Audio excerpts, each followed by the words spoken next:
Hi Aries, this is your love reading po, timeless reading po ito. Please be reminded na general reading po ito, kunin niyo lang po kung anong naka-resonate sa iyo. By the way, Aries, this is our second channel po.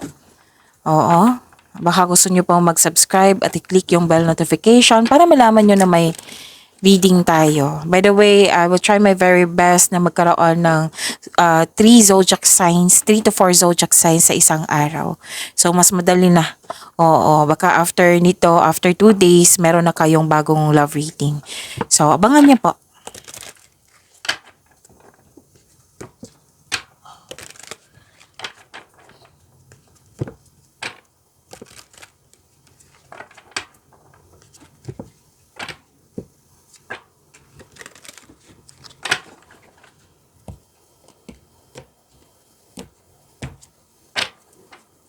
Spirits guide, ano po yung gustong sabihin ng person ni Aries sa kanya? I need 4 cards po. All I'm thinking about right now is how attracted to you I am.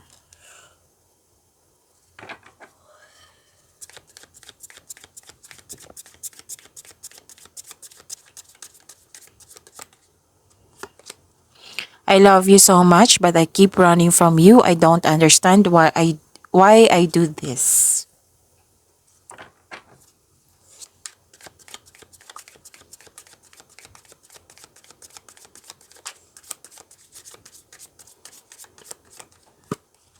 No matter what happens, my heart will always belong to you.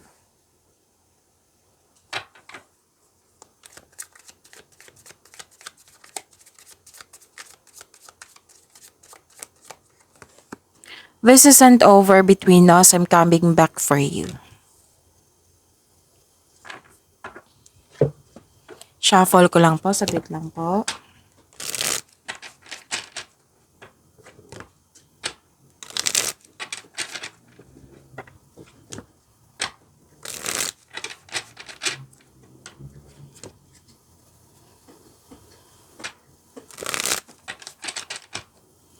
Para po ito sa iyo, Aries. Spirits guide, ano po yung energy sa love life ni Aries? I need 2 cards po.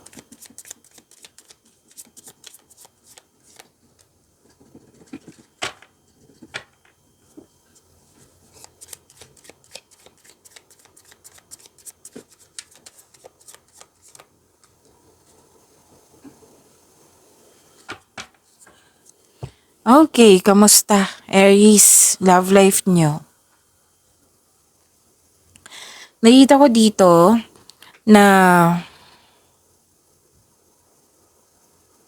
isa sa inyo hindi naka-move on kasi naging toxic yung relasyon.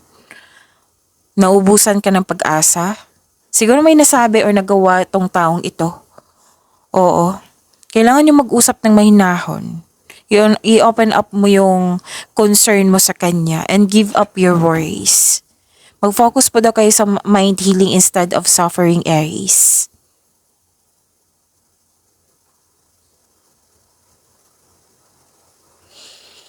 Nakita ko rin dito na you're feeling emotionally drained. May nakita ko dito partying too much, drained yung energy. Oo. Pwede din sobra to sa alak, na drain yung energy. Pwede concern mo to sa iyo ha, or concern mo sa kanya. May nakita rin ako dito hindi maganda ang treatment, hindi maganda ang touring. Pwede din okay. So, pwede din may nakipag-inuman, nakipag-flirt, nagkaroon ng affair. Tapos, please be reminded, bago tayo nagsimula, kunin nyo lang po kung ano yung naka-resonate sa'yo. Okay? So, yan yung concern. Sabi ng card dito, protektahan mo daw yung inner peace mo. Mag-focus po daw kayo sa inyong healing instead of suffering. Question yourself kung deserve mo bang mag-suffer, di ba? Mas deserve mo magkaroon ng peace of mind.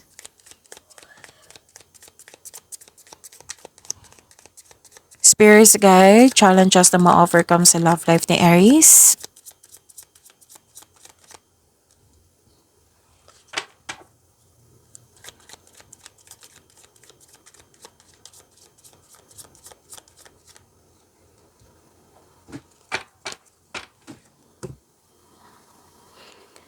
Nakikita ko dito nagkaroon po ng sadness, grief, sadness kasi may challenges, may struggle.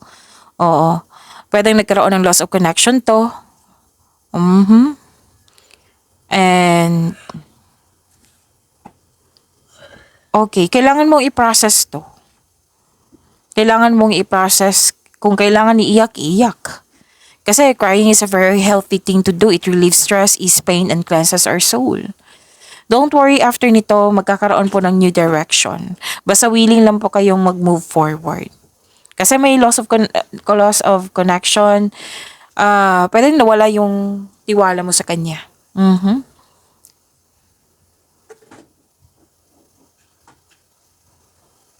Nakikita ko rin dito na nagkaroon po ng time, na nag-spend time ka sa mga tao na nagbigay ng inspiration sa'yo, motivation sa'yo.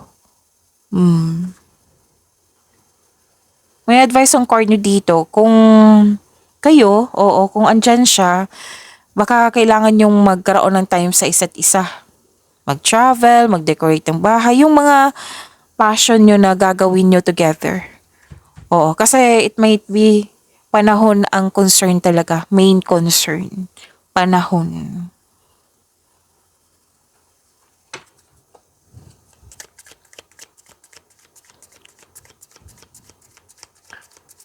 Spirits guide, ano pa po yung, okay, ano yung next action ng person ni Aries sa kanilang relasyon? Next action, ano yung dapat malaman ni Aries tungkol kay person? Okay, may problema to siya, yung person mo. Nagkaroon ng pagbabago pero hindi niya tanggap yung pagbabago. This person is not really okay kasi hindi niya nagustuhan yung pagbabago. Clinging to the past eh. Parang na force change to siya. Yung napipilitan sa pagbabago. Nilalaban ng pagbabago, natatakot sa changes, ayaw mag-move on, gustong bumalik sa nakaraan, nagkaroon siya ng anxiety, stress. Oo. Okay, yan yung sabi dito. And okay, nakita ko dito na may concern po ito na hindi marunong magbigay halaga, may selos, may overspending sa trabaho, pwede din overspending sa money, hindi po daw maasahan. Oo. So nagalit tong taong to. Nanghihimasok po daw sa decision making. Pwedeng kayo to. Eh? So, yan yung mga main concern niya. Puro sisi yung nakikita ko dito eh. Hindi siya makamove forward. So, stagnation yung nakikita ko sa kanya. So, kung tanong nyo kung may next action siya, so far wala pa. Sisi, galit, nagtampo. Oo.